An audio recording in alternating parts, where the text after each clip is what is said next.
Hello, my name is Mathias and welcome to the FPL Scope YouTube channel. If you're like me, you're getting pretty tired of seeing the same 15 to 20 players in pretty much each and every draft in FPL. There are certain picks that are way more popular than others, and especially now it seems like people are having loads of FOMO, or fear of missing out as it's called, as the kids say these days, by not going with the same players that everyone else has. So there is like a certain template team that has been forming. It's changing slightly, ever so slightly. Trent Alexander-Arnold was part of it heavily at the start of FPL when it launched about a month ago, but now he's totally out of the template squad. Meanwhile, someone like Gabriel Jesus just got injured. He has a knee injury, so he's out for a couple of weeks. That's going to change the template team a little bit already. He is not in the template team that I'm going to present in this video, because I'm sure you've seen the thumbnail and you can see right over me, it says why every template player sucks, which isn't exactly true, but I'm going to try to make the case for why each and every one of the 15 template players, current template team, are not so good picks, potentially, maybe. I don't know. We'll see. We'll see if I can manage to I don't know, fool you, I guess. Manage to compel you to not go with the same exact players as everyone else. So we're gonna start with Onana, and sorry, there is something wrong here. Let me just see if I can. Much better. Very good. Okay, so yeah, basically I've updated the graphics a little bit, so hopefully it looks a bit better now. I think it looks better, and I like the background and I like the colors a bit. So yeah, let me know what you think about the new colors, the new background. I'm tired of the old template team, and I'm tired of the old template sort of background and fonts and everything, so decided to switch it up a bit, so hopefully you like it. But anyways, let's go into the point of this video, which is talking about the template picks and why they might not be as good as promised, I guess. So first, we have the number one goalkeeper. That is Andre Onana for Man United. He became really popular after he was added to the game for 5.0. But for me, I'm not 100% sold on him. And mainly, it's the third thing here. Takes up a Man United spot. That's basically the main argument against him. I think there will be some points of the season where you want to have both Bruno Fernandes and Rashford, and probably someone like Højlund, or potentially Wan-Bissaka or Luke Shaw as well.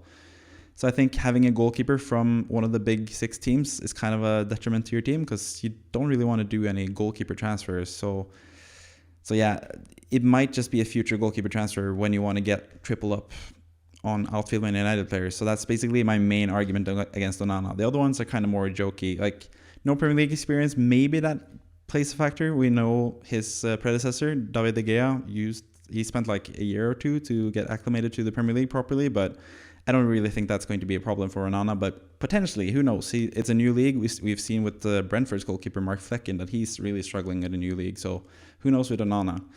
And then the second point, it is Harry Maguire, as you can see from the picture as well. This is when Andre Onana was really mad at Harry Maguire, because Maguire did something wrong, and that happens quite a lot. And I know Maguire isn't a starting player for Man United, but Rafael Varane is the starting centre-back for Man United, and he gets injured quite a lot, so there is potential that Maguire or Lindelof, someone who are not as good with the ball in their feet as Martinez and Varane, they might play. And Onana likes to play it out from the back. He needs his defenders to play it out from the back. And if the defenders are not that good, Onana might not be as good either. So they might do some mistakes from that, and that might lead to goals conceded, and that's going to lead to less points for Onana. So that's also a reason why you might not go with Onana. But yeah, he's a decent pick, but I don't know, for 5.0, usually people don't like to go with 5.0 goalkeepers, but this time it seems like people are of a different mind. So yeah.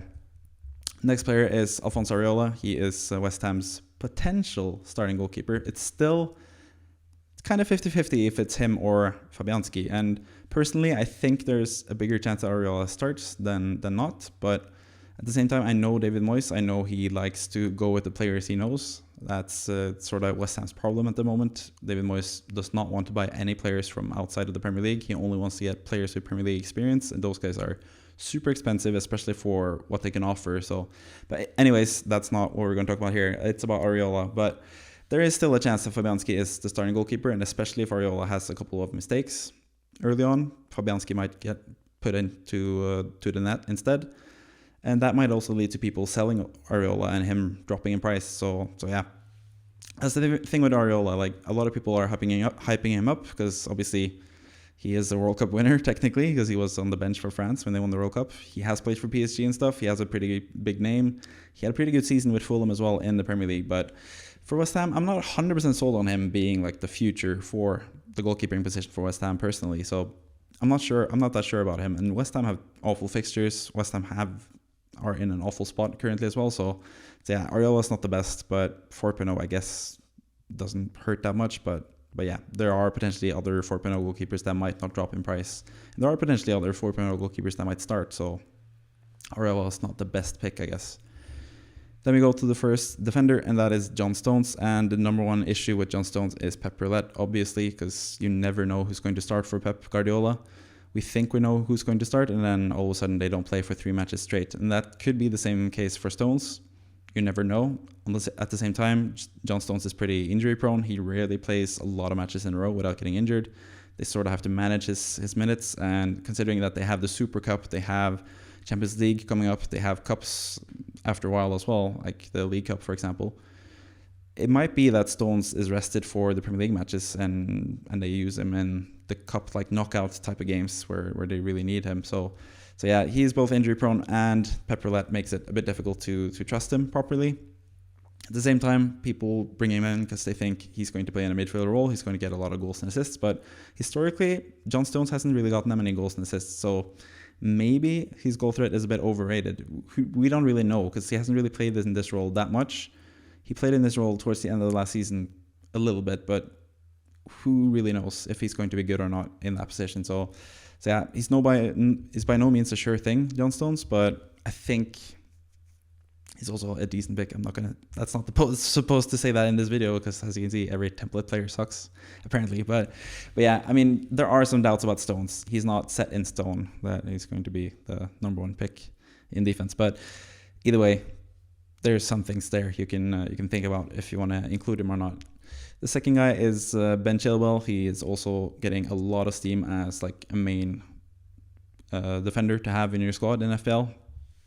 Sort of taken over for Trent Alexander-Arnold on the basis of Chilwell having a really good preseason. Chelsea having a really good preseason as well. But are we sure that Chelsea are still good? Like 2 or 3 weeks ago, before the preseason truly began, people said like, oh, we shouldn't really pay attention to preseason. Preseason doesn't mean anything. And now all of a sudden Chelsea are like the best team of all time because they've had a couple of nice matches, even though they have conceded a lot of goals as well. So yeah, I'm not 100% sure about Chelsea, and especially when they have Liverpool in their opening match. Not quite sure if Chilwell is the main guy to go with. And just like with John Stones, you can say the same for Ben Chilwell. He is injury prone. He might get injured. You know that Reece James is like the likeliest subject to be injured, but Chilwell has struggled with injuries the last 2 or 3 years as well. So who really knows? Other thing with Chelsea is they might have more rotation than you expect, because obviously they signed another centre-back now, Disasi, so they have a lot of centre-backs. They have 4 really good centre-backs, 2 left centre-backs in Badiashile and Levi Colwill, and they have 2 good right centre-backs in Thiago Silva and the guy I just mentioned, Disasi. Obviously Fofana as well, he's out for most of the season, and they have Chalobah as well, who's not going to play that much, but they have 4 really good defenders.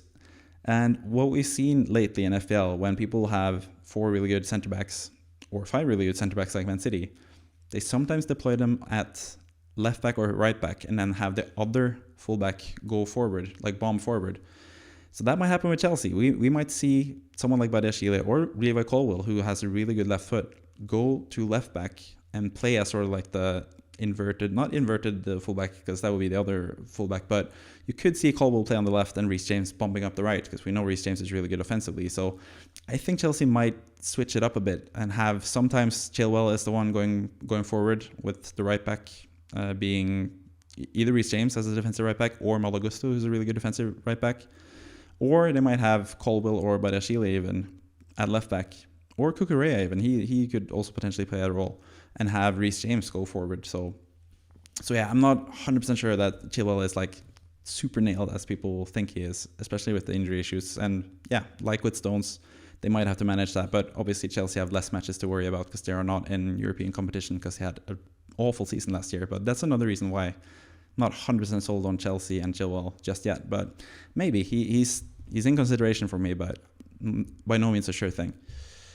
Moving on, we have Gabriel Magalhaes, and it's going to be difficult for me to make a case against him, but I'm going to try because I'm a huge fan of Gabriel Magalhaes, at least back in the day. But yeah, as you can see from point number 2 there, he is the same price as always. Like, he has always been 5.0 in Fantasy Premier League, like every season he's been here, and he's never really been that popular of a pick. So I don't really know why he's like super popular currently, because even in the middle of the season last season, when Arsenal had a pretty good defense, Gabriel was playing every game, and he was 5.0. He wasn't that popular of a pick. Like, he was kind of popular, but he wasn't like super popular, like you have to have him type of player that we have now. So yeah, that might be a case against him, or maybe people have just gotten their eyes up for Gabriel and know that he has really good goal threat and stuff. But I'm going to talk about the negative sides now.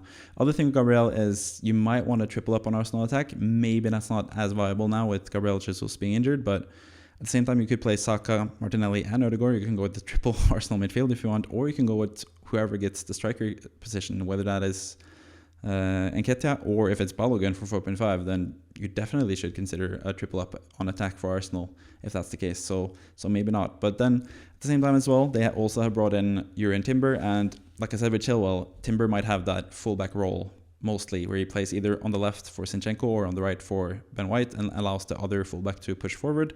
I think that's going to be the main use of Timber, but at the same time, he is a centre back, and Saliba is a centre back, and both of those guys are really good and really young. So potentially, if Gabriel has a couple of errors, which we know he can do, if he has a couple of errors early, then maybe he gets benched, and they play Timber and Saliba mostly as centre back. So it's not out of the question, but obviously the good thing about Gabriel is that he's left centre back, so he has that advantage that Timber and Saliba don't really.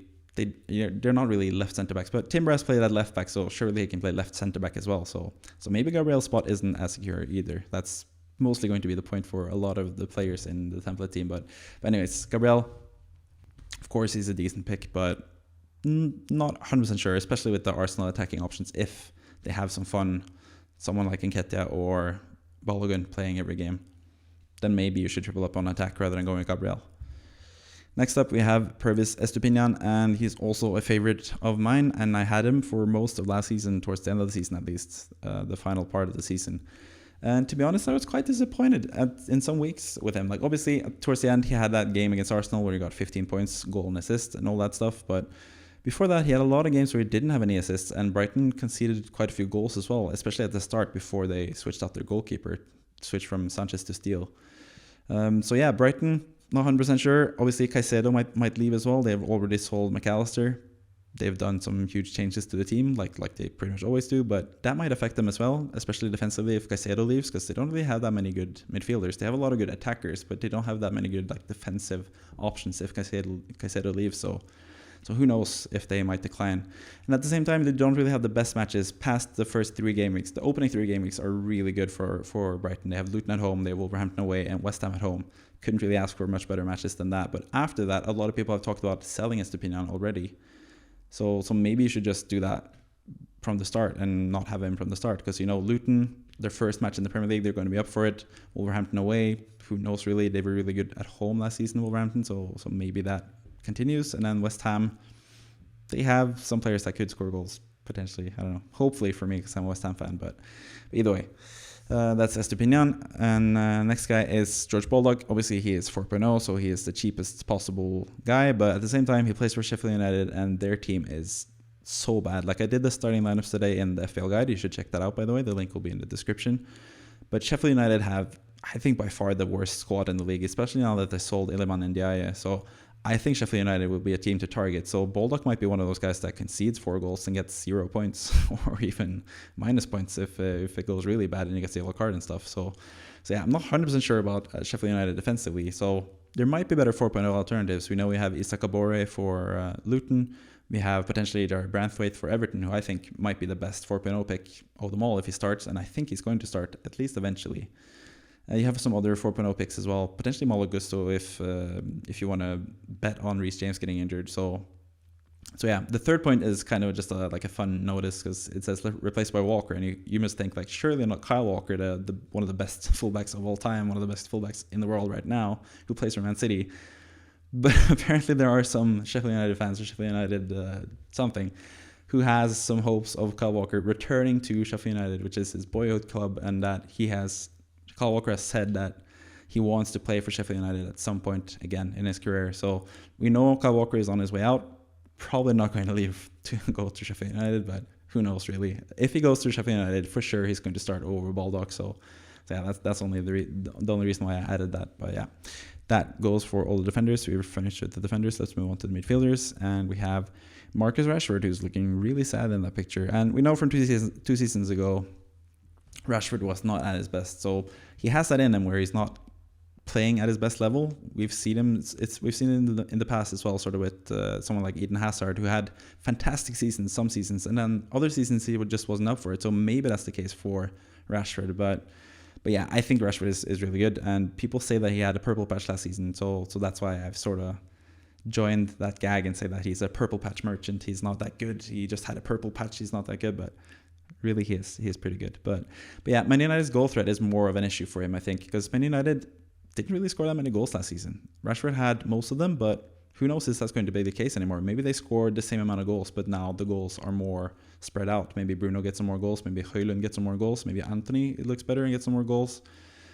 Who knows really, but Rashford might not be the focal point of attack this time. And if their attack is still as bad as it was last season in terms of scoring goals, then Rashford might not be the best pick for 9.0.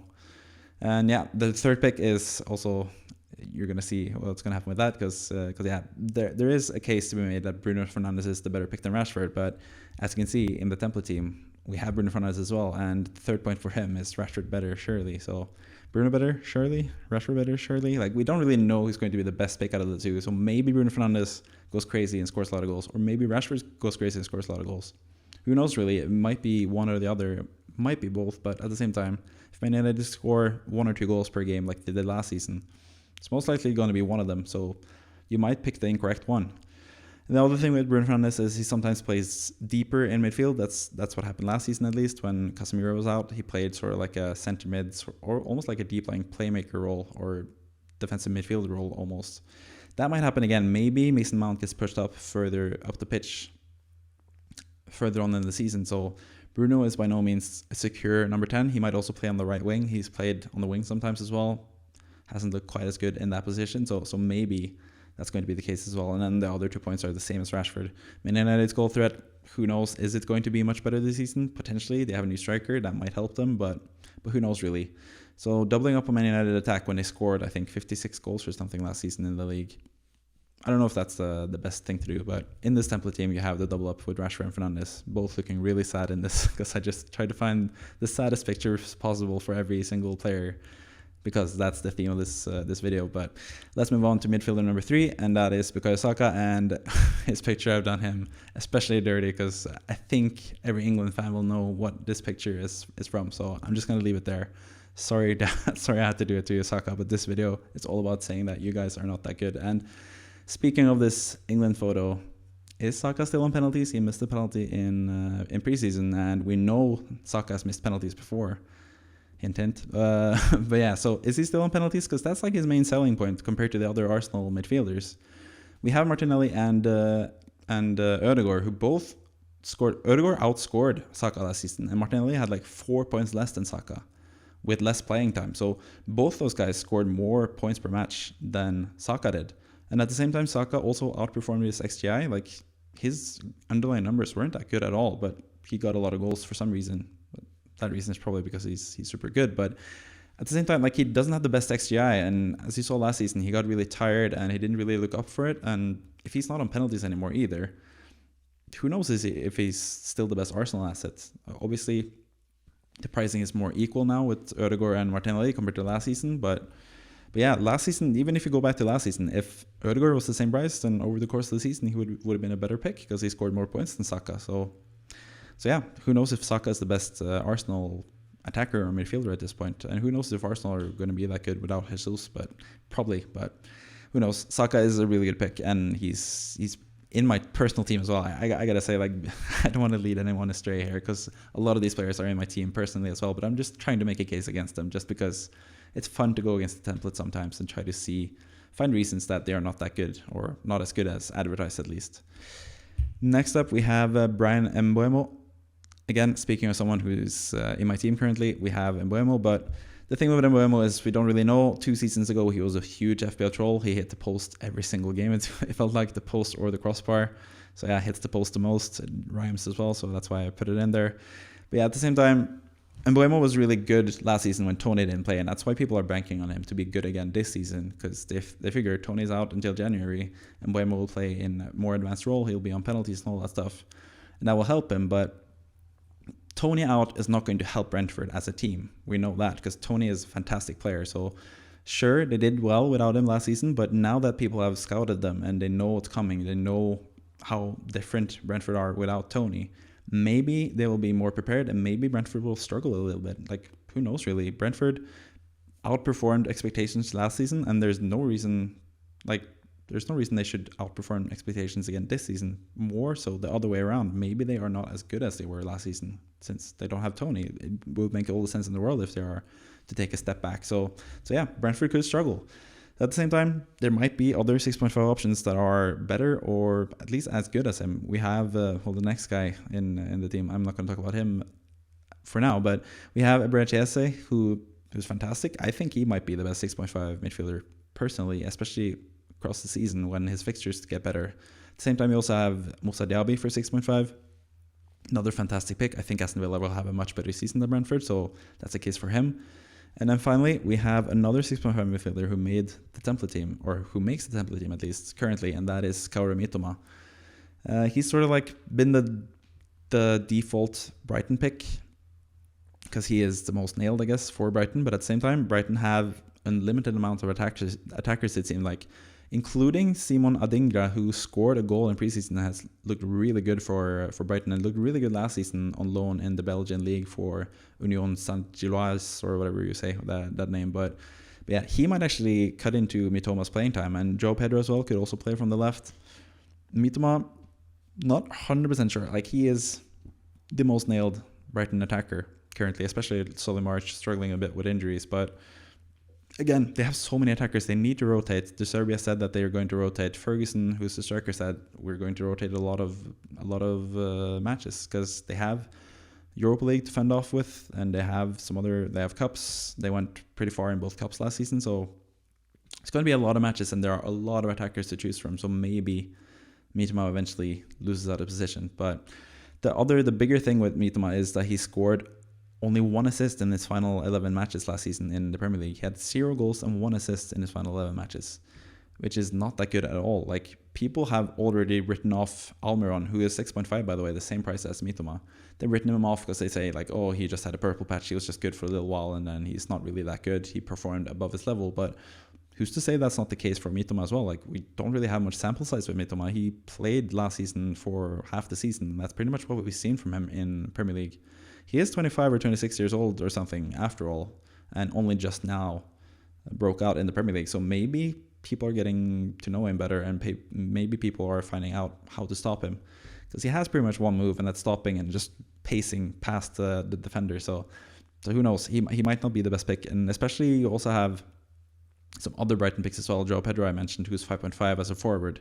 I think he's going to play almost as much as Mitoma, especially for the first 3 game weeks when he's pretty new to the team and stuff, and they haven't really had Ferguson in preseason and stuff. So I think Joe Pedro might play just as much as Mitoma and be 1 million cheaper and be on pens potentially as well, because Mitoma is not even on pens or free kicks. That's probably another point I should have had for Mitoma, because Eze is on free kicks and penalties, and Mbeumo, like I said, even though I made a case against him just now, he's also on free kicks and pens, and Mitoma is not that. So yeah, maybe he's not the best pick after all. He's not in my team currently, so yeah, I'm not 100% sold on Mitoma, but yeah, maybe he might be good, but yeah. Next up, we have the tallest task of them all, and that is making the case against Erling Haaland, which is my compatriot, my fellow Norwegian blonde, tall guy. So yeah, that's the third point. As you've seen from this video, you can never trust a tall, blonde Norwegian guy, especially a left-footed one like me and Haaland. But anyways, apart from that, he is 14.0 million, and everyone knows like that's a cheap price to pay for the auto captain Haaland. But compared to someone like Salah, who is 1.5 cheaper and is not in any squads at all, basically Salah, like very few people have selected Salah. But from game week 17, which is after the World Cup when Premier League restarted again, until the end of the season, Salah outscored Haaland. So why is Salah in no teams and Haaland in every team, considering Salah was accumulated more points towards the end of the last season? Obviously, Haaland didn't play as much, so that played into it because Haaland was rested because they needed him for the FA Cup and the Champions League and stuff. He had slightly better points per match Haaland than Salah, but at the same time, they're pretty even, and the price is 1.5 difference. So I don't know. I don't know if it's such a clear-cut case that Haaland is so much better than Salah, but yeah. Same time with Haaland as well. He has had injury issues in the past. For Dortmund, he barely played. Like, he had a pretty long wall with Dortmund, where he didn't play in the season before he left for Man City. So he has had a lot of injury issues. He was injured just once last season, and that was when Norway played some pretty huge matches in the Euro qualifiers. He missed out of, and Norway lost from those matches as well. So yeah, that's the thing with Haaland. But you know the drill. He's owned by like 90% of people. He's going to be the captain most weeks. We know he can score every week. So yeah, this is just me trying to make a case against him for the first time. Actually, like, I actually looked into some numbers as well. Like, this preseason I haven't looked anything into like why I shouldn't pick Haaland. He has been in my draft the whole time. He's going to stay in my draft, but yeah, trying to make a case against him, I guess. Next up, we have the newest member of the template team. And that's, like I mentioned earlier, Gabriel Jesus got injured, so that means everyone has been jumping ship to Christopher Nkunku, who is like the new fun guy playing with Chelsea, and obviously Chelsea is getting a lot of steam, getting a lot of hype from the preseason. Nkunku is also their star signing. He's potentially also on penalties, potentially on free kicks and stuff as well, but who knows? We don't really know 100% yet if he's going to be on free kicks and pens. That's just something that we assume. At the same time, we know Bundesliga players that have joined Chelsea in the past have not been that good. After dominating in the Bundesliga, we saw both Timo Werner and Kai Havertz struggle mightily to adjust to the Premier League, so maybe there will be some adjustment issues for Nkunku as well. At the same time, he's listed as a forward, even though he's going to play mostly as an attacking mid. That's a negative in FPL, because obviously you get 1 more point per goal in FPL as a midfielder rather than a forward, and you also get you don't get clean sheet points if your team manages to get a clean sheet. So Nkunku is going to lose out from that as well. It's a sad thing that he's not listed as midfielder, but at the same time, there's so many midfielders, so maybe it's better that he's a forward, so you can choose another fun forward rather than just midfielders every single time. At the same time, Chelsea's opening fixtures, at least the opening 2 fixtures, people have had some question marks about. The first match is against Liverpool. Who knows really? That game has ended 0-0 the last 4 times, but the XG has been super high every single time, especially due to finals as well, that ended 0-0 and went to penalties. I don't know how they ended 0-0 because there were so many huge matches, or so many huge chances, I should say. And so many of the huge chances that they didn't even get a shot off, so it didn't count for the XG, even though the XG numbers by themselves are really high in those matches. So I don't think it's going to be 0-0. I think there's going to be goals both ways, but Nkunku might not be the guy to score them because he plays as an attacking mid as well. So yeah, maybe he won't score. Finally, we have the final guy, West Ham guy, Divin Mubama, who is basically the 4.5 default option at striker currently, because there have been some quotes about Moyes wanting Mubama to stay on to play some matches and stuff. Personally, I think it's mostly going to be Europa League and the Cups. I don't think he's going to play that much in the league, so that might be the case against him. He might not play that much in the league, and people might sell him because they want to get someone like Joao Pedro, and they might get another striker at some point, want to get someone who plays every week. So I think Mubama might go down in price. Obviously, he's not owned by that many players, but he's owned by a lot of engaged players who are going to sell him. So he might drop in price even though he's not that highly owned. At the same time as well, West Ham, not really someone you can trust. And yeah, David Moyes, it's going to be a cold day in hell before he uses a youngster when he has other more senior players available. And Scamacca still at West Ham, Antonio still at West Ham, Danny Ings is still at West Ham, and there's rumors that West Ham are really impressed by Danny Ings in the preseason and stuff. I think that's just a way of selling Scamacca without having too much panic, because West Ham fans are pretty upset right now with all the transfer dealings. There haven't been a single transfer for West Ham. That's the thing as well. They might bring in a new striker, so Mubama might not even be close to starting in the league. So who knows really? But I really like Mubama, so I don't really want to make the case against him anymore. But at the same time, this template team has, if you add up all the numbers, as you can see on the nice new graphics here, it only amounts to 99.0 million. So there's actually 1 million left in the bank. So that is my question to you as I leave you with this video. You have 1 million left to add to this team, how would you spend that? Would you sell 2 players to get in someone better? Like for me personally, in my own team, it's pretty similar to the template team. I'm not gonna lie. Now that you've lasted 30 minutes, I'm gonna reveal that secret to you. But yeah, there's a lot of players that I have currently in my own team, but I do have Salah in midfield because I think Salah is very overlooked this season. So personally, I would try to downgrade someone like Bruno Fernandes or Rashford, whichever Man United defender, or upgrade, I guess, to Salah, and then find some money elsewhere. Downgrade, that's what I've currently done as well. Downgrade Mitoma to a 4.5 midfielder, and then you have enough money almost for Salah with the 1 million in the bank as well. So something like that is something you can think about as well, because I also need to sell Chilwell in this template team to get enough for Salah. But anyways, what would you do with the million to improve this template team if you had the template team, or if you have the template team? Because a lot of people have these exact players, or at least like 9, 10, 11, 12, 13, 14, 15 of them. But anyways, that is my final question for you in this video. I hope you enjoyed the video. I hope you enjoyed the new graphics. Please tell me in the comments if you prefer them to the old ones. I'll show you that again. These are the old. This is how it looked back in the day, and this is how it looks now. So I think it looks a lot better. I like the night theme sort of thing I have.